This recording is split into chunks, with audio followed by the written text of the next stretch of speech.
Hi, my name is Harvey Kirk, the son of Lieutenant Colonel Lewis H. Kirk, a U.S. Army officer who fought totalitarianism in World War II on 3 continents and the South Pacific. In the 1950s, he laid his life on the line to preserve a free South Korea. In Korea, Dad was in the headquarters of the U.S. 8th Army, breaking out of the Pusan perimeter and fighting north to Seoul. His initial task was to coordinate close air support for troops on the ground and provide strategic bombing. The conditions were harsh, the days were long and hard, and when a pilot or a crew failed to return, heartbreaking. Our family is proud of Colonel Kirk's service to the people of South Korea, and we are thankful and honored to be able to share part of his story as we all remember the 70th anniversary of the Korean War.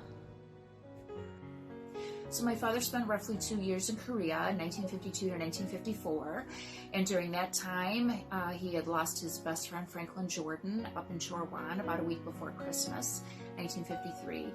Franklin wasn't even 18 years old. This picture here is my father at the age of 15. He had joined the Army, lied about his age at the age of 15 so he could avoid working in the coal mines of West Virginia.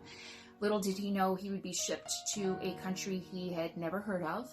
Didn't even know where Korea was, never even heard of the Korean people, but he landed in Korea at the age of 16 in Busan, went up to Seoul, and that's where he was stationed. He did not talk about the Korean War at all. It wasn't until maybe 15 years ago he might answer a few questions here or there, but he refused to talk about the atrocities.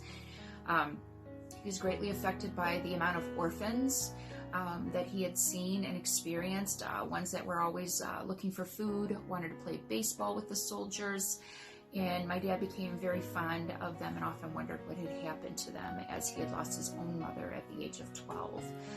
My youngest sister and I went to Korea in 2018 for the Korean Revisit Tour. We were able to bring my father back the Ambassador of Peace Medal about 6 months before he passed away last year. My dad was very pleased to see how well Korea was doing in this day and age, as he hadn't been back to Korea since he left in 1954.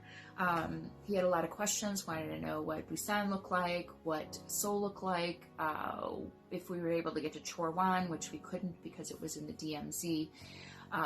But the Ambassador of Peace Medal that we brought back for him actually, I believe, meant more to him than all the other medals he got, since it was a sincere appreciation from the Korean people. Hi, my name is Richard Carpenter, and I'm here as a tribute to those who fought in the Korean War. These memories are fading as we lose these men every day. I think it's a great privilege to help carry on the memories of these veterans, these patriots who fought so hard for both of our countries.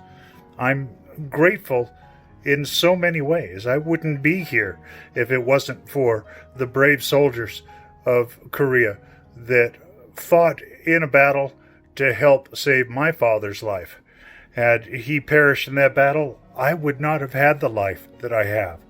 So I am so grateful. I want to take a moment to thank Christopher Lee, as he has been so determined in making sure that these memories do not fade away. Let us stand together and remember that this is a time where we can come together, that we can honor these men, and we can honor the times that we have got to share in peace because of them. Let us never forget. Thanks, and have a good day. 안녕하세요.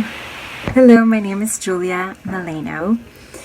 And after talking to Christopher about the 70th anniversary of the Korean War, I realized I have an uncle who served. His name is Albert Aguirre, and he was 21 years old when he was drafted to the Army. After much pondering, he decided to volunteer and go to the Korean War. He has told me many interesting stories, one of which, where he is a hero, he saved his sergeant's life, Sergeant Alvey. And we always wonder, what happened to Sergeant Alfie. So, I have not had the chance to learn about the Korean language and culture, but my uncle's stories further inspire me to learn more. And I would love to visit Korea with him.